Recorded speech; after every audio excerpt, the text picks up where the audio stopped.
I never thought I would have to defend myself to say I'm not a murderer.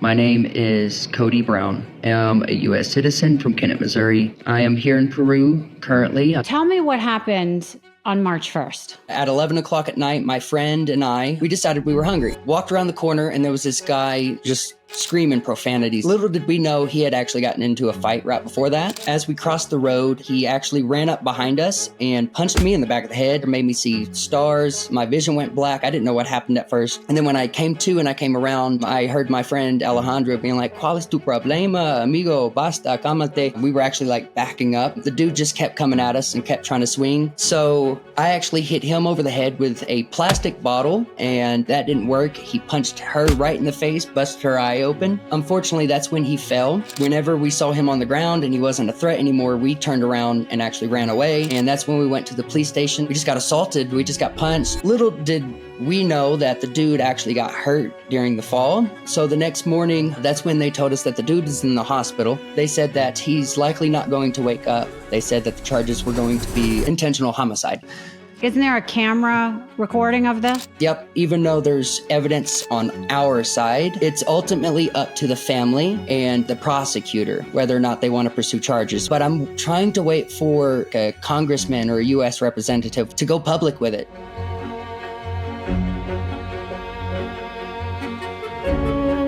Welcome back to Misunderstood. I'm your host, Rachel Yucatel. So I'm actually really excited to bring this episode to you today, and I'm interested to hear your thoughts on it. This is not somebody that you may have known about unless you're someone who is on TikTok often, but this is a kid who is from Missouri. He went abroad for a year to Peru while he was studying at Missouri State University. His name is Cody Brown. And he came to my attention by a listener of Misunderstood. She sent me his TikTok. TikTok is not something I normally sit there and watch, but I did open it up. I looked at his story and I kind of went down a rabbit hole. He was a kid that didn't know what else to do. And so he took to TikTok to tell his story, to get his side out because he doesn't know what's going to happen to him. He's a kid in his early 20s who is in Peru, who's been living in Peru for almost a year, who has a job there, who's doing a year abroad there. And what happened on March 1st, 2025 has completely changed the course of his life. He has been accused of murdering somebody and is kind of stuck in limbo because he's not sure what's about to happen. The laws are different in Peru and Spanish is not his first language. And he's navigating this all on his own. I had a ton of questions, so I tracked him down. I brought him on the show today from Peru. And, I'm interested to hear your thoughts as a listener about his situation. All you need to know going into this interview is that this happened at the beginning of the month. Him and a girl named Alejandra were walking for dinner at 11 p.m. at night. There was an intoxicated man who ultimately ended up dying. All of the details are on camera. And he was pushed in self-defense while he tried to beat up these two kids. And it wasn't even Cody that pushed this man. So all these questions are answered in my interview. Let me know what you think. Cody, thank you so much for joining me today on Misunderstood from Peru. Yes, thank you so much for having me. So fill me in. I mean, I found you on TikTok. I think a lot of people that are watching or listening maybe know your story because they want to, join us right now to listen to what's going on. But for those of us that don't know your story, I just want to get a little bit of background. Why are you in Peru to begin with? Explain that. So I originally came on a study abroad trip with my university, Missouri State University from Springfield. And when I got here, I just kind of found a job at the school that we were studying at. So I was like, oh, yeah, I could stay here, make a change, make a difference, have like a year abroad before I graduate. So the main reasons I'm here is just because I randomly found a job. I wanted to increase my Spanish abilities and make a small little difference here in Cusco. Nice. What are you studying at school? Nothing for English teaching. I study biotechnology, biology, microbiology with chemistry and biomedical science. And I have a certificate in Spanish communications. Oh, wow. Okay. And how old are you? I'm 24. Wow. Okay. So you're smart. You're a smart kid. You're not just kicking cans out there. Well, that's pretty impressive. And so far, have you loved being in Peru? Up until this incident, I really did. I've met people from all around the world, Australia, England, different parts of South America. I was able to make friends with people I never would have been friends with other than in the United States, being in the United States. So yeah, I've really liked it up until March 1st. And are you from Missouri originally? Yeah, I'm from Kennett, Missouri. I was born and raised there. I moved to Springfield for college, but other than that, I've never lived outside of Missouri. I went from Missouri to Cusco, Peru. Wow. Very And drastic. explain your family dynamics. Who's in your immediate family back home? In my immediate family, we have 5 members, including myself. I have 2 sisters. They're both younger than I, and my mom and dad. Got it. And your parents are still together? Yes. Mm-hmm. Awesome. Okay. So now tell me what happened on March 1st. So on March 1st, it started off as a normal day. Everything was good. But at 11 o'clock at night, my friend and I, she's from Venezuela. She came here to Peru for because of the corruption in Venezuela. We decided we were hungry, which is normal for this time. Usually around 11 p.m., we're like, "Ow, let's go get some food. We haven't eaten all day." And so we left the house, and there was, I guess, a festival in Cusco going on. I'm not sure. I can't keep track of how many festivals they have here. And a lot of people were drunk. And so we walked around the corner, and there was this guy just screaming profanities in Spanish, cabron, cabron, a bunch of other things. And little did we know he had actually gotten into a fight right before that. So when we came around the corner, he was already in the fighting mood. And so we tried to ignore him as he was screaming profanities at us. But as we crossed the road, he actually ran up behind us and punched me in the back of the head, caught me off guard. I don't know exactly what he punched me, like right here, made me see stars. My vision went black. I didn't know what happened at first. And then when I came to and I came around, I heard my friend Alejandro being like, "¿Cuál es tu problema, amigo? Basta, cámate." Basically trying to get him to back off. Like, why did you just punch my friend? And as we were trying to get distance from him, we were actually like backing up, crossing the road. There was traffic coming from both ways, and they had to stop in order for us to get away. The dude just kept coming at us and kept trying to swing. So I actually hit him over the head with a plastic bottle out of reflex whenever he almost punched me in the face. And then immediately after that, my friend, who is 19, she's 19 years old, very skinny, very Venezuelan skinny. So she tried to get him to back up, just kind of like pushing him a little bit, and that didn't work. He punched her right in the face, busted her eye open. And Wow. out of just immediate response, within like seconds of him punching her, he did the same thing, punched him back. And unfortunately, that's when he fell. And with him being really drunk, he didn't have reflexes to stop himself. So when he fell, he hit his head on the road. We didn't know that at the time. We just knew that he was out. So whenever we saw him on the ground and he wasn't a threat anymore, we turned around and actually ran away. But that's when we were going to continue getting food, but we were talking, we were like, that was actually a bad situation. We need to go to the police station. So we went home, got our other roommate, and that's when we went to the police station. I would say this was around 11:30, 11:40 at night. And we were there until about 4 a.m., hungry, tired, making a police report because, we had just got assaulted.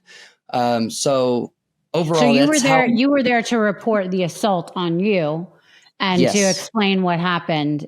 Okay.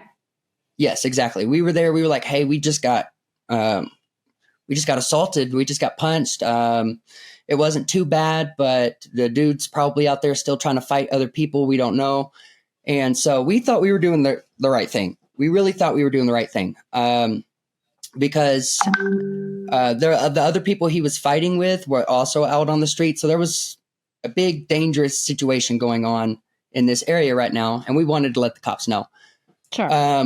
Little did we know that the dude actually got hurt during the fall. So the next morning, my friend Alejandra called me because she had to go back to the police station to do a medical checkup, which is a routine thing they do here whenever you get assaulted for like evidence and things like that. So she calls me and she's like, hey, it's urgent. You need to get to the police station right now. And right when she called me, I would say this is about 9 a.m. the following morning.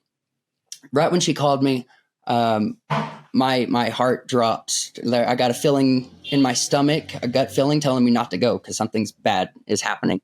But me being a good citizen and trusting police, I went to figure out what the heck was going on. You know, my friend needed me as well, so I was going to be there for her. And that's when they told us that the dude is in the hospital. He had the fall. He had a fracture in his skull, and he ended up getting some kind of brain aneurysm, I believe, is what they said. It was in Spanish, so I had to translate. And they said that he's likely not going to wake up, and they are now charging us with intentional.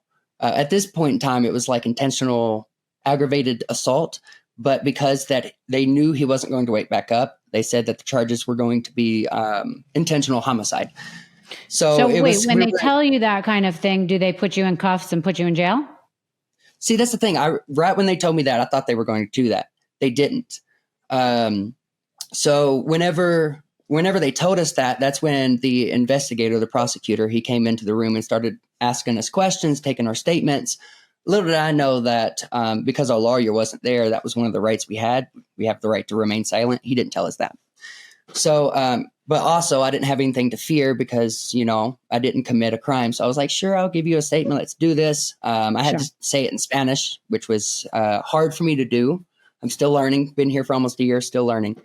And so as I was giving them a statement, things like that, it started getting really intense. And that's when I realized we're in trouble. Because I would say an hour or two after they told us they were going to charge us with intentional homicide, a good friend of mine was able to find a really good lawyer and bring her in. And we didn't have to pay her up for anything. She just took the case on and was helping us. And we had to go see medical. They did put us in handcuffs one time. So as the investigation was progressing after we finished our statements and things like that, they had to do something. I don't know what the general term was. They said, we need to go to your house and we need to take pictures of all of your property, which was really weird to me. But we went to my house. They put us in handcuffs, paraded us through the town to the house because my house and the police station are really close together. So all these neighbors were seeing me in handcuffs. It was very embarrassing. When we made it to the house, did they do this with the girl as well? Yes, we were together the entire time during this. Yep. But I mean, did they look at her house as well as yours? So we lived together. Yeah. Oh, you did? So, okay. She's one of your roommates. Mm-hmm. Okay. Yeah. Which made their job easier, I'm sure. But when we made it to the house, they started taking pictures of all of my property. I was still very confused at this point. Why my cat, she came out of the room and they took a picture of her too. So at that point I was like, what the heck, man? What are y'all doing? And that's when we made it back to the police station after that, I got a little bit more clarification. They said that we had to pay 5,000 soles or they were going to value all of our property up to 5,000 soles and take it pretty much for whatever reason. What's the equivalent of 5,000 soles in dollars? Roughly $1,500 US. Okay. Yeah, that's a rough estimate. Okay. But yeah, after they took our money, I paid. I had my other roommate take my money all the money that I had saved up to the bank and to put into this connection or this bank account. They let us go. So apparently that was like a pay your way to be free during the investigation type thing. But it's it was very odd to me. I talked to the embassy about that, and they also at first didn't realize what exactly that was for. Cody, explain this to me. So at this point up until today, have you ever been, I know you said you've been handcuffed, but have you ever had to spend a night in jail yet? No, not at all. I mean, I was a rebellious teen and in high school, I got in trouble with the police every now and then, but it was for skipping class. Other than that, I've never been in trouble with the law, ever. Okay. But even in Peru, they haven't really officially arrested you, correct? Yeah. Yeah. In Peru as well. No. Whenever I paid the 5,000 soles, they told me it was to close the case out, like restitution to the family, and we're going to close the case out. But immediately after I paid the 5,000, that's when they told us, "Hey, we're going to actually charging you with intentional homicide." Well, if they haven't arrested you yet, don't you think that you're not officially charged with that yet? Exactly, that's what I would think too. But unfortunately, no. I had to go see the judge 2 weeks ago. I believe it was 2 weeks ago. We went and seen a judge, still free up until this point. I was only in handcuffs. I've never spent a single day in jail here, a night. However, it's possible. The judge said that it would be better for my release because it doesn't seem as though, this is the crazy part. He told me that it doesn't seem as though my actions actually caused the death of this person. However, because here in Peru, it's not up to the judge whether or not to charge someone. It's up to the prosecutors and the lawyers on the other side. So because the family's pushing for it, the prosecutor's pushing for it, they really just kept pushing the intentional charges on me. Although I've been doing a lot of reading into the penal code here in Peru, and it seems as though that's like too far. That's like there's like a crime and punishment. They need to equal out to one another. And since my actions aren't the cause of the man's death, the intentional homicide charges are excessive. So why they're still pushing for intentional homicide charges, I do not know. But I've seen a judge for it. But when you say they're pushing for it, if you haven't actually been arrested, they haven't officially charged you, right? So I honestly, the way they're doing things here, it's really unorganized.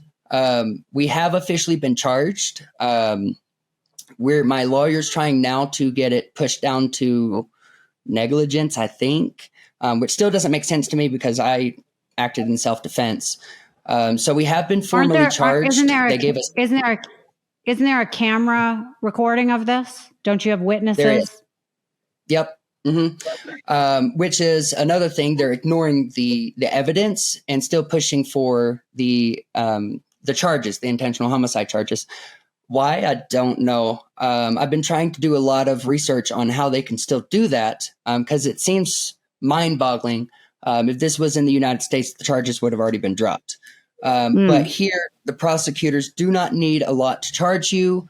They just need pressure pretty much because I can't say, because I'm in this country currently, I can't say the word I want to say, but let's say because of the unjust practices that they do in the judicial system here, they have more rights than they should when it comes to charging people with little evidence. Definitely hold on. Let's hang on there for 1 second because I have so many questions and I know I don't understand and a lot of people don't understand the laws in Peru. However, it seems like you're like, I'm wondering if they're just saying this stuff to scare you at this point. I mean, they can charge you with whatever they want, but someone has to decide that you get punished a certain way. And I would think that has to be a court or a judge or whatever. So, and you aren't in jail yet. So they can't have officially charged you unless you're kind of like the equivalent of out on bail. And they don't think you're a flight risk, which I would think you're a flight risk because you're not even from there. You're an American citizen. So a lot of it isn't matching up. How come, do you have to get a lawyer there or can you get a lawyer in America? So, yes, I can get a lawyer in the United States. However, I don't really know how that works. I haven't really looked into it. I've been more or less talking to the embassy about lawyers that they recommend or they have on their website, I should say. And so that way it keeps it local because I don't have a lot of money. They even said that I can get one from Lima, but I would have to pay for their travel. So I chose a lawyer here in here in Cusco, rather than Lima or outside in the United States. But it is very possible for me to get a lawyer from the United States. You guys know I care about aging well, not just how we look, but how we feel. And if you're over 30 and starting to feel like something's off, low energy, brain fog, stubborn weight, sleep issues, or your sex drive isn't what it used to be, it might not be just life. It might be your hormones. That's where Renew Youth comes in. They are the experts in helping men and women rebalance hormones through safe, medically supervised treatments, all from the comfort of your own home. This isn't about turning back time. It's about showing up for your life with full energy, confidence, and vitality. Whether it's testosterone therapy, estrogen and progesterone support, thyroid balance, or even peptides for weight loss, Renew Youth has cutting-edge options, and they're tailored just for you. I've talked to their doctors. I've seen their results. This is legit, and it's life-changing. Go to renewyouth.com/misunderstood. So go to renewyouth.com/misunderstood. That's spelled MISS understood. And for a limited time, my listeners can save 50% off on your initial lab testing. That's amazing. Again, use the code misunderstood and tell them I sent you. Get ready to feel like yourself again. Right. Okay. So, and I think I've seen you've addressed on your TikTok before, people have asked, why don't you just get on a plane and come home and deal with it from America as opposed to there? Because, by the way, once they do come in your house, cuff you, put you in jail, you have very little chance of getting your case out there, you know? Mm-hmm. So what are your thoughts on that?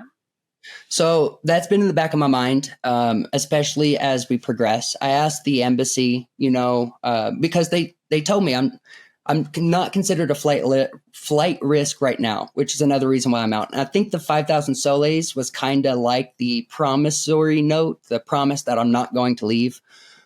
So I've been trying to cooperate the best I can so they don't do that. But yeah, it's a very confusing situation for the people listening on my TikTok, even for me. However, the embassy told me that, if I leave, I won't be here to defend myself. And because the prosecutors need little to no evidence to actually charge me with a crime, as they're doing right now, even though I'm innocent, 100%, if I leave, they could use that as a sign of guilt, as me trying to get away from punishment that I may be getting, etc., and ultimately issue me an arrest warrant, an international arrest warrant, and a red note through Interpol. And then I'm just basically screwed altogether. So right now, let me ask you a couple questions. Who has that evidence? Who has that videotape? So my lawyer should have it. I requested it from her, but she only sent me the last 5 seconds of the video, and it's a 5-minute video. So I think she has it on her computer. The prosecutors definitely have it. The judge has it. I believe the embassy also has it now as well. So there's a good group of people who have it. Okay. So I think, in my opinion, like if I was your sister or your friend, I would tell you, make sure that you also have a copy of that so that it's in your possession. I don't know who these, I don't know that you know these lawyers. I know the language isn't like your first language. So I think you got to protect yourself by having that. Are they charging the girl with the same offense that they're charging you with, or is it just you? So right now we both have the exact same charges. I actually was talking to the embassy on Friday about this. And that's how I kind of knew they had the video. They said they watched it. And they said that it seems as though right now we are both being charged with intentional homicide, but I'm now having to find a new lawyer for myself because it looks like moving forward, they're going to separate the charges because, like I said, there's not enough evidence on me, but for some reason there is on her, even though we did the exact same thing during the fight. Who was the one that punched him, that threw him on the ground? That would be her. And I believe that's why they want to separate the charges, because they're trying to take this with a grain of salt. This isn't on paper yet. I believe that they're moving towards separating the charges to me being an accomplice to murder and her being the actual culpable murderer. Right. Which is she freaking out? I can tell on the inside she is. She's trying to take it real calm, like, oh, no, my lawyer has this. We're going to be okay. And I'm like, girl, no, I'm actually freaking out more than her.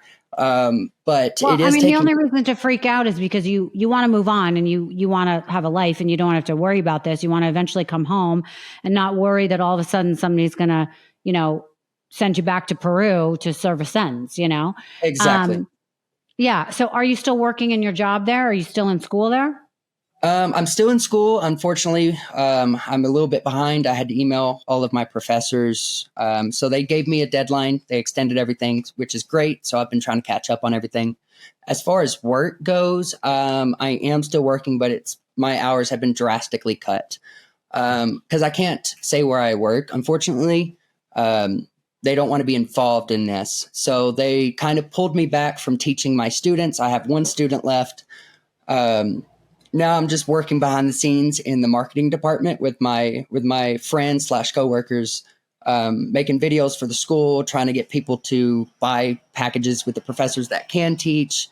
I went from, I think, roughly 115 hours a month, which is about 1,200 soles, to only 38 hours this month, which is only going to be roughly 550 soles.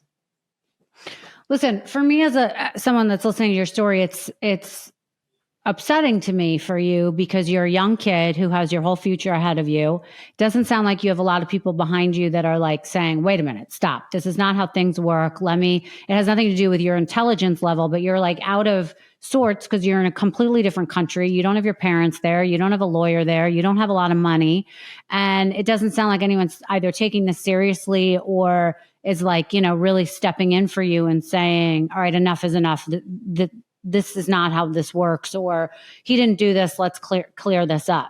And if anything, I would think a lawyer eventually would say, you have a case against the police department because they're ruining your reputation in Peru. I mean, whether or not you give a shit about your reputation there, but if they're, affecting your hours at work, if, you have to live in fear that you're going to, be arrested, that your reputation for any job in the future, if you chose to live there, they're parading you around with handcuffs on in your community. I mean, all those things I don't know if that's justified. I don't know. I'm not a lawyer, but I think I'm pretty smart. So I would think that those things are not okay.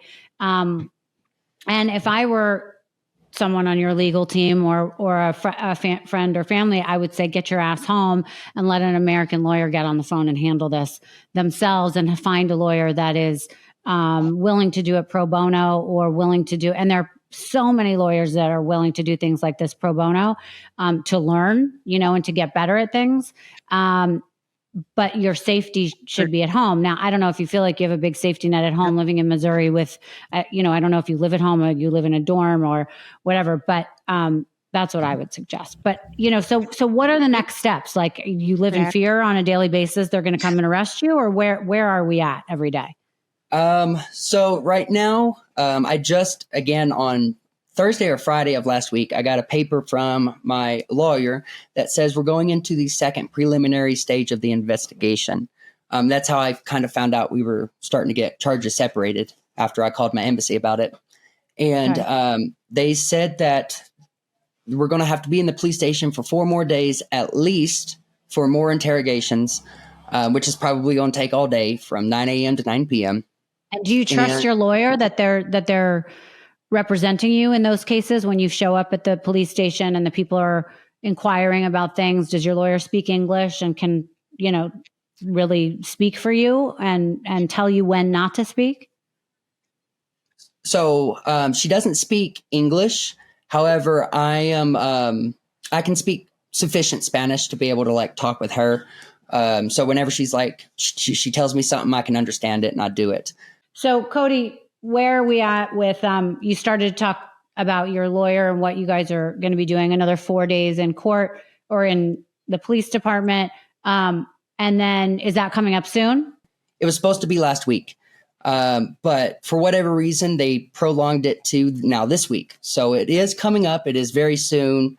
But the thing here is they have what's called delayed justice here in Peru, which means that they just try to prolong the investigation for as long as possible, or the trial for as long as possible, to exhaust money from the person they're pursuing. And I think that's what we are getting in this moment, because we've been waiting for 3 weeks to talk to the prosecutor's office again about this. But to my knowledge, what they told me, it is coming up soon. It shouldn't be costing you more money. The only way you should be getting charged is if you have to pay your lawyer for things. So I'm hoping for you that it moves swiftly enough, but not too swiftly that you don't have the extra evidence that you will get if you wait a little bit longer, or you'll see that they'll charge the girl before they'll charge you, or whatever it is.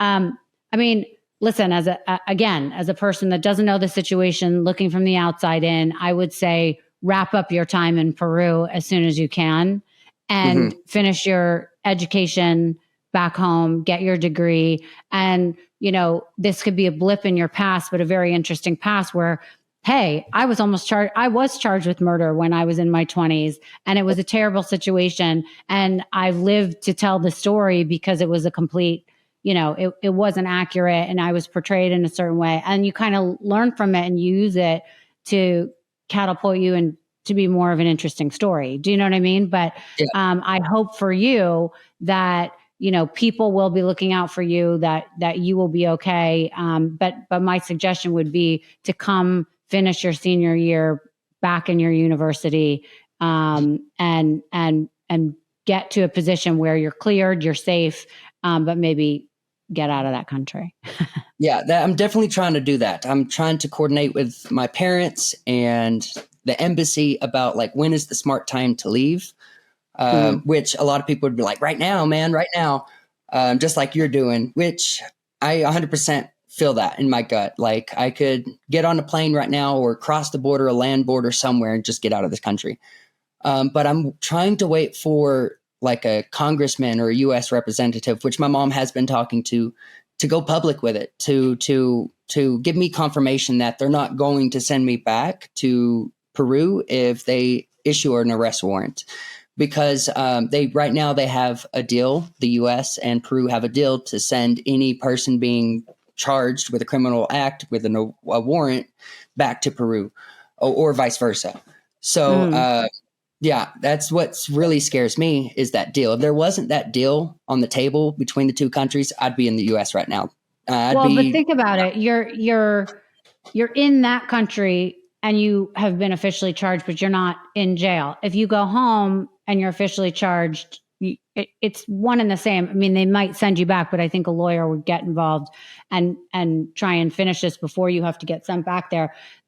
The fear is that you stay there, you get arrested, and then you really don't have an opportunity to call an American lawyer, to have people see your case. You might just get lost in the system. And I think that that's a terrible idea, to continue to stay there and just hope for the best and keep thinking you're doing the right thing, because at the end of the day, doing the right thing has not gotten you very far, So that's very true. Yeah.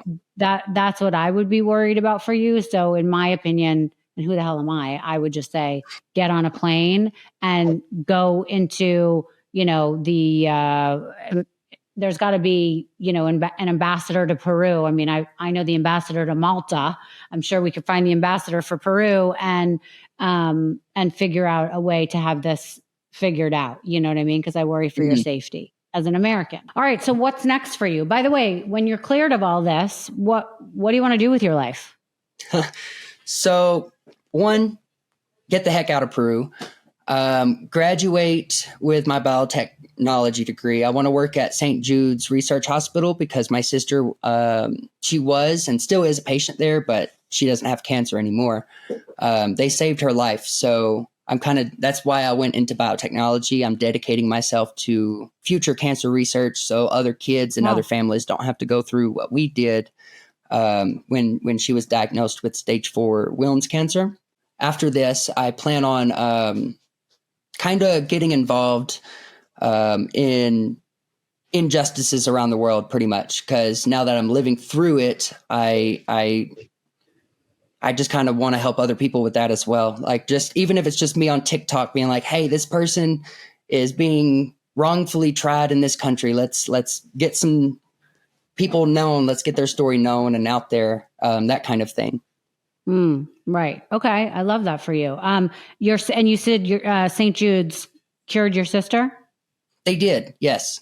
When she was first diagnosed at the regular hospital, they didn't give her a very good prognosis.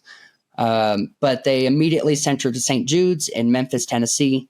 And that's when her prognosis went from not so good to she's absolutely going to survive. We have the medicine, we have the capabilities to help her, to heal her. So they saved her life, and honestly, it saved all of my family's lives too. We wouldn't be a family without my little sister. Oh, Cody, that's really sweet. Well, listen, I wish you the best of luck. I cannot wait to hear, how this progresses. Anything else that you want to say to for people to understand your story and what you're going through? Yes, a little bit, I guess. So, even I don't fully understand the process that's happening here. I'm working with the embassy, lawyers, people who've also gone through similar things as I have, but they're locals, to find the best way to get home safely. I really want to come home. I'm hoping that it'll be soon.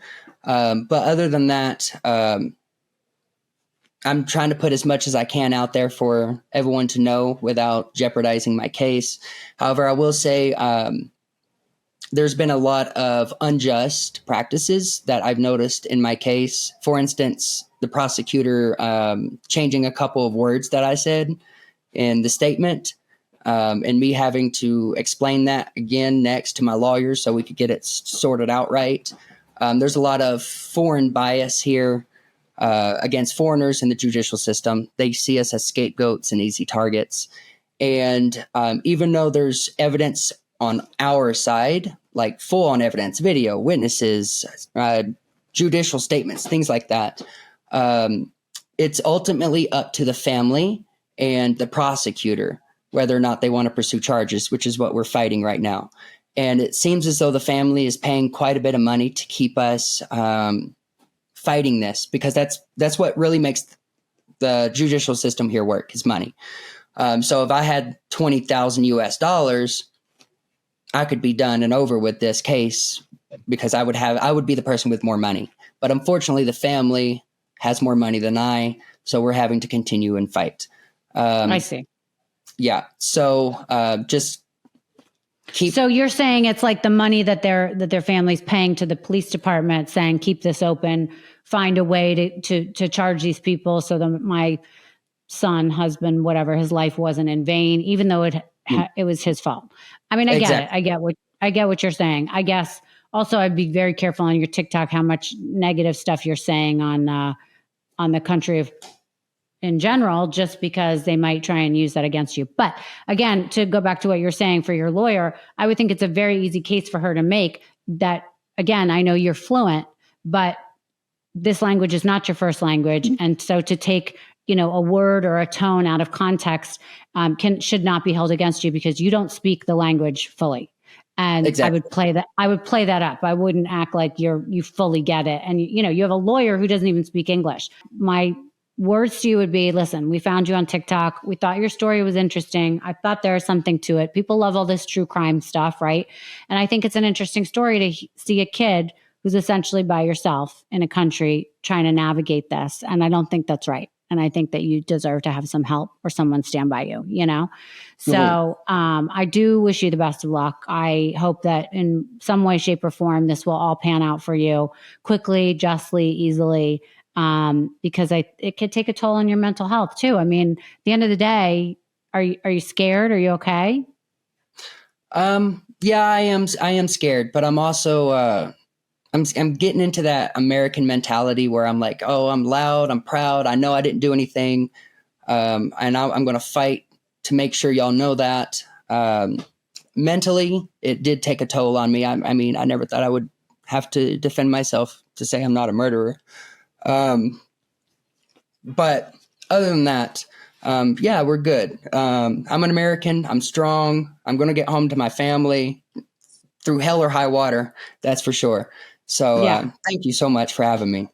Of course. And just remember, you're being charged with murder. You don't have to be strong for everybody and even for yourself. It's okay to feel like you can't handle this all on your own and you need some help, and maybe that's some advice too for your TikToks going forward. Like, I know you're expressing your story and stuff, but it's okay to be vulnerable. Maybe that would actually be good too, Yeah. So, but if you need something, George is going to give you my number. I'm here. Okay.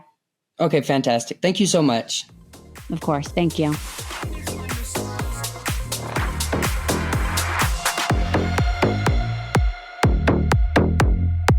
Thank you so much for listening to Misunderstood. I'm your host, Rachel Yucatel. Please be sure to subscribe to the show and give us a 5-star rating and review. You can support the show by joining our Patreon at patreon.com/misunderstood with Rachel Yucatel. Do you have ideas for the show or want to reach out? Email us at info misunderstoodpodcast@gmail.com. That's spelled MISS understood. Thank you so much, and I'll see you next time.